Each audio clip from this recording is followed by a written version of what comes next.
Bismillahirrahmanirrahim. Assalamualaikum warahmatullahi wabarakatuh. Waalaikumsalam warahmatullahi wabarakatuh. Amin ya Allah, amin ya rabbal alamin. Yang jelas semua orang Islam diminta oleh Allah Ta'ala untuk berikhtiar, berikhtiar, bekerja, Ustaz. Ya bisa bekerja, semuanya ikhtiar ya. Bekerja, mau cari jodoh itu kan ikhtiar ya. Ada usaha lah.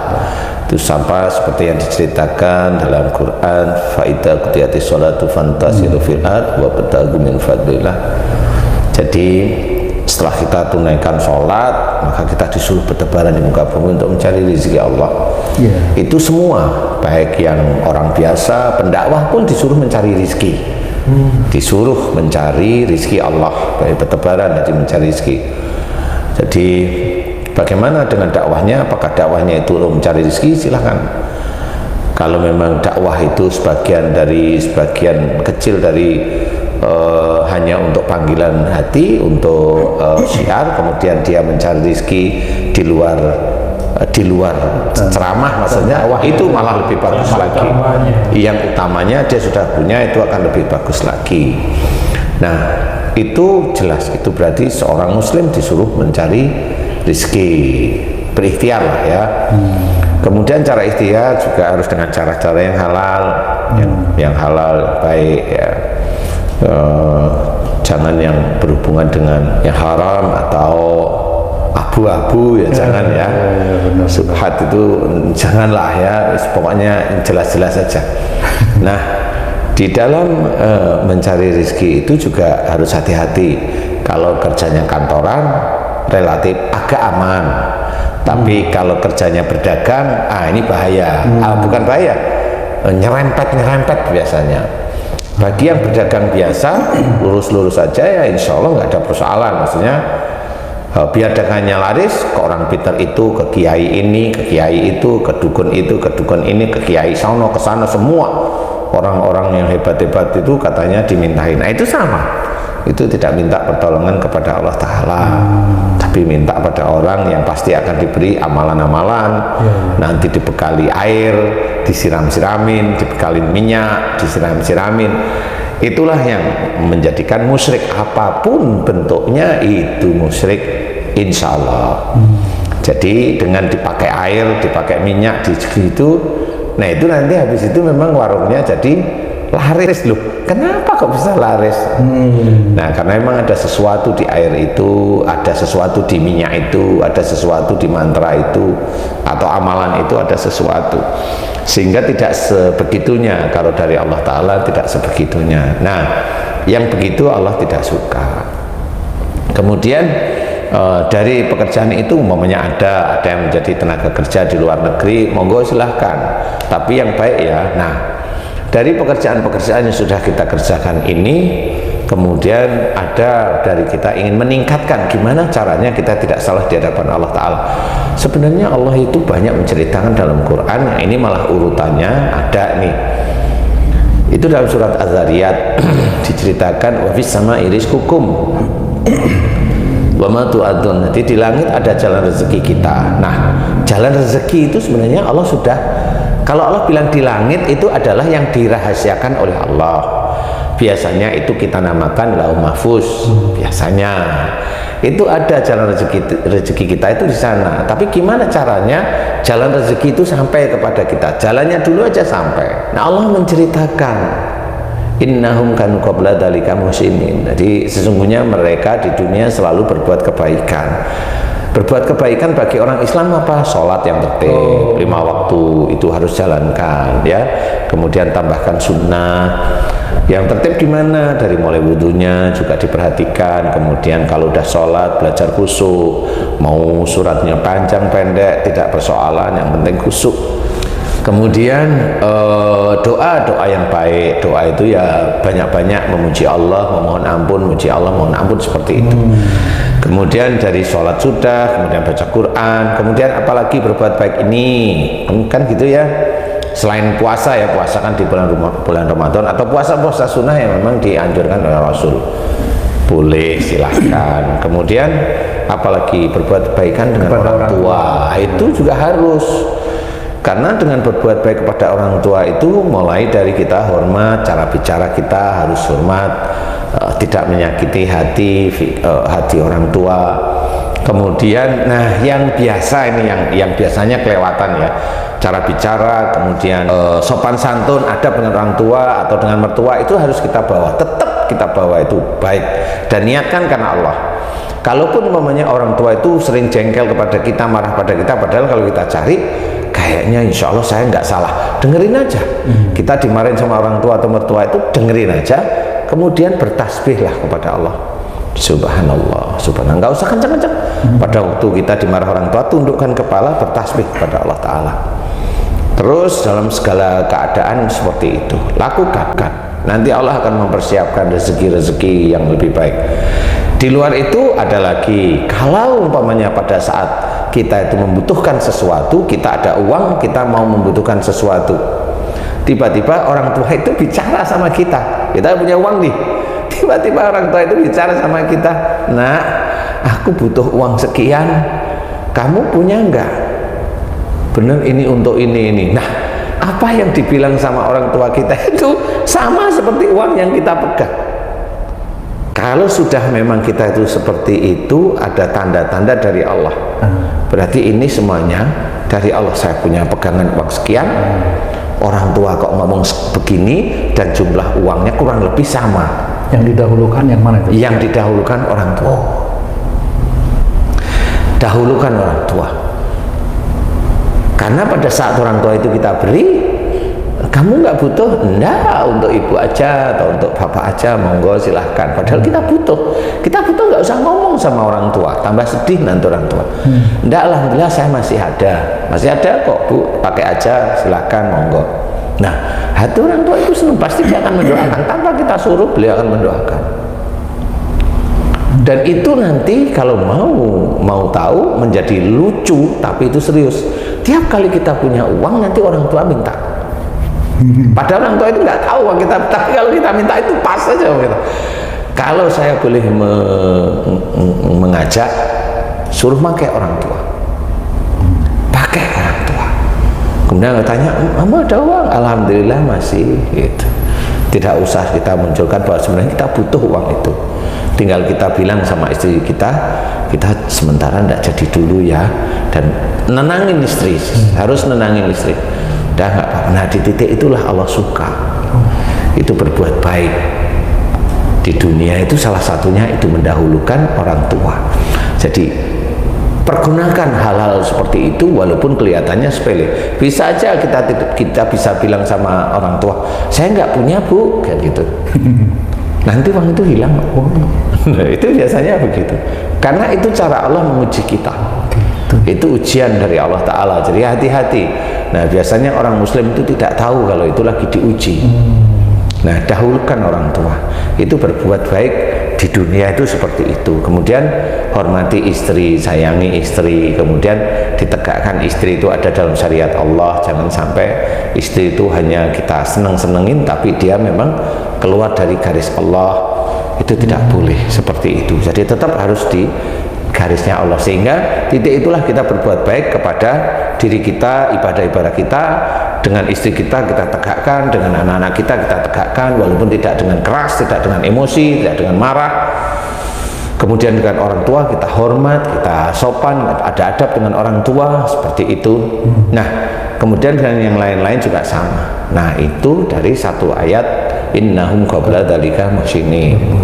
Jadi kemudian yang kedua, kan qalilan minal laili ma yahjaun. Jadi di sini menceritakan orang yang menyedikitkan tidur di waktu malam. Yang bagaimana maksudnya? Nah, pada zamannya Rasul dulu ada sahabat-sahabat Rasul yang sering bertandang pada Rasul, itu mendengarkan Rasul itu memberikan kajian ayat-ayat Allah seperti tersebut. Nah, orang-orang yang seperti itu yang nanti jalan rezekinya dimudahkan oleh Allah. Nah, kalau zaman sekarang, nah cari kajian yang ustadznya memang baik, seperti itu, mumpuni. Jangan hanya bercanda saja seperti itu. Ada bercanda terus, apalagi yang dibercandain itu akhirat, padahal akhirat dia juga nggak tahu-tahu amat, malah salah.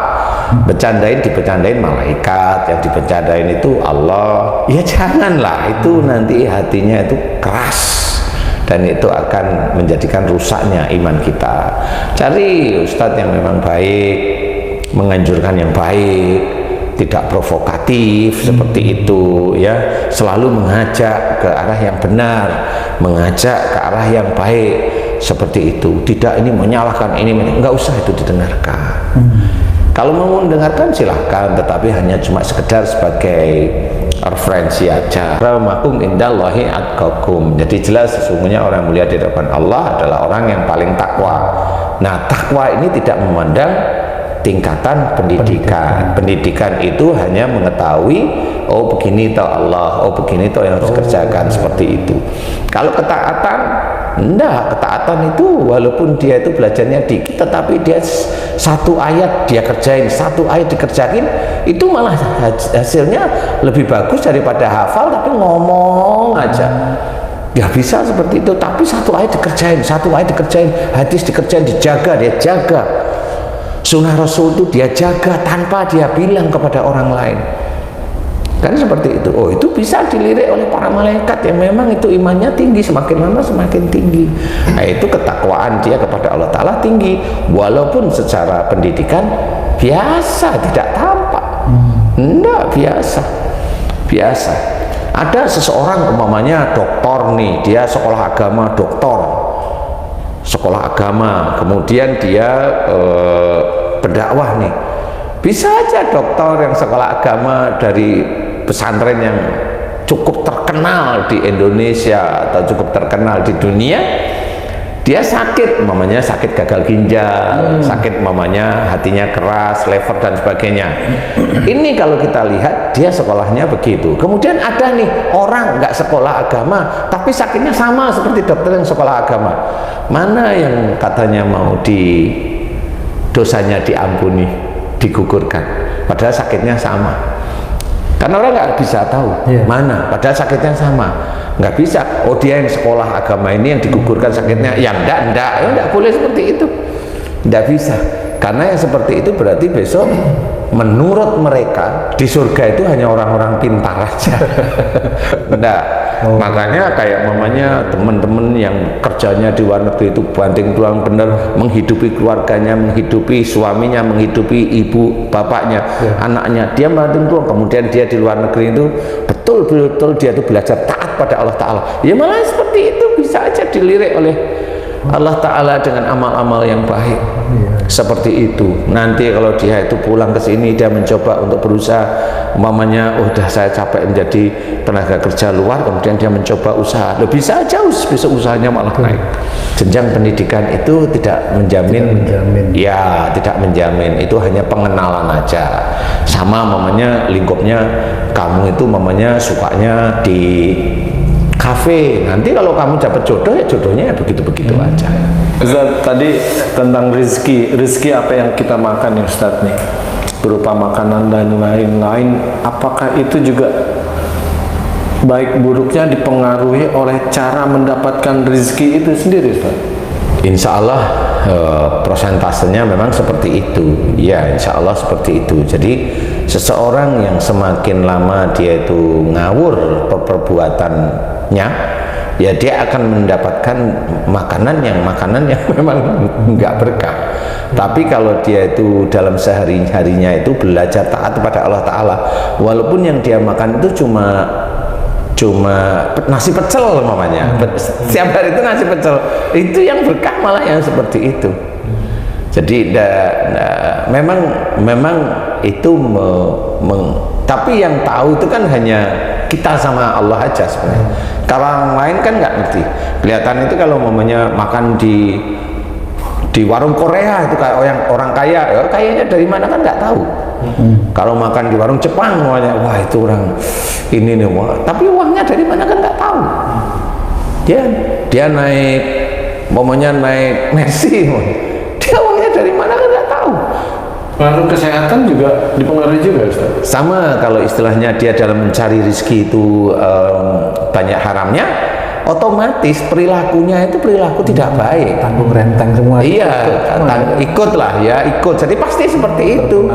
Yang berikutnya adalah wabil asarihum yastaghfirun. Jadi di sini diceritakan bahwa di penghujung malam mereka selalu memohon ampun. Penghujung malam ini berhubungan dengan sholat sunnah tahajud atau qiyamul lail. Di sini diceritakan oleh Allah Ta'ala, dan ini menurut saya ini petunjuk dari Allah Ta'ala. Wastaghfirun, ini petunjuk dari Allah Ta'ala bahwa kalau kita itu sholat malam, sholat sunnah tahajud atau qiyamul lail, bahwa ya yang dimohonkan kepada Allah Ta'ala itu ampunan, itu loh maksudnya. Tapi kebanyakan yang ngajari itu minta istana, minta mobil mewah, minta rumah mewah, minta istri cantik, minta suami cantik. Loh, ini petunjuk Allah aja disuruh mau minta ampunan aja. Dulu kalau semesteran rajin sholat tahajud. Biar lulus dan nilainya bagus. Salah ya. Kalau dari pendidikannya udah salah, terus nanti gimana itu? Ya banyak ya. Mohon ampun aja ya. Mohon ampun aja, nggak apa-apa. Makanya di sini harus dikuatkan bahwa di dalam untuk mendapatkan rezeki yang halal, yang thayyib, kemudian jalan dari Allah Ta'ala itu mengikutin aja perintah Allah. Karena Allah yang menyuruh, kenapa kita itu keluar garis? Mohon ampun aja, tambah lagi bersyukur. Udah gitu aja. Bisa aja nanti di waktu sholat sunnah tahajud kita mohon ampun, nanti di sholat sunnah duha kita bersyukur aja. Gitu. Iya, sholat sunnah duha siang hari sampean. Iya, istilahnya waktu-waktu duha itu silahkan bersyukur aja, bersyukur aja. Bersyukur sudah diberi banyak nikmat oleh Allah Ta'ala, kelengkapan tangan, bisa bergerak, bisa ini, bisa itu, syukurin aja itu setiap hari. Kan itu, dan jarang sekali orang muslim itu paham bahwa karunia ini harus disyukuri. Tubuh kita ini pinjaman dari Allah Ta'ala. Jelas pinjaman itu nanti akan ditarik oleh Allah Ta'ala, bentuknya adalah tanggung jawab. Nah, itu besok pertanggungjawaban otakmu untuk apa, pertanggungjawaban matamu untuk apa, pertanggungjawaban telinga, mulut, tenggorokanmu, pita suara ini dan sebagainya, tanganmu yang kiri, tanganmu yang kanan, jantungmu untuk apa, kamu alirkan jantung itu, kamu alirkan darah ke seluruh tubuh itu untuk apa. Hatimu yang memang itu sesuatu hal yang bisa menerima baik atau buruk, hatimu itu suka menerima yang baik atau buruk, menolak yang baik atau menolak yang buruk, itu dipertanggungjawabkan. Kakimu itu langkahkan di mana, pertanggungjawaban di dalam keluarga itu bagaimana, itu bertanggung jawab. Di dalam keluarga kamu itu luwes atau kamu itu kaku atau kamu menang-menangan, kalau itu kan semua dipertanggungjawabkan. Bagaimana kamu itu detail di dalam mengerjakan sesuatu, ini jari-jari itu dipertanggungjawabkan. Kalau kamu itu ada temanmu mengerjakan tidak detail, kamu marah, ini pertanggungjawaban ini. Semua dipertanggungjawabkan. Enggak cuma tubuh kita, akhirnya apa? Dari mana kamu mendapatkan uang? Dari mana kamu pergunakan untuk apa? Dari mana kamu mendapatkan istri? Kamu apakan istrimu? Kan gitu. Dipinjemin Allah dengan anak, oh kamu apakan anakmu? Lain itu kan dipertanggungjawabkan. Makanya di situ sudah jelas semua itu kita pertanggungjawabkan. Itulah yang harus kita ketahui, bahwa hati-hati dalam melangkah di dalam kehidupan sehari-hari. Jalankan syariat Islam itu susah setengah mati. Mau masuk surga susahnya setengah mati. Bukan gampang, susah sebenarnya. Nah, di situ baru nyari rezeki aja sudah aduh kok susah. Ya memang susah, tapi yang susah inilah yang Allah suka, karena kita itu tertib dalam mengerjakan, sehingga kita nanti aman, di akhiratnya itu aman.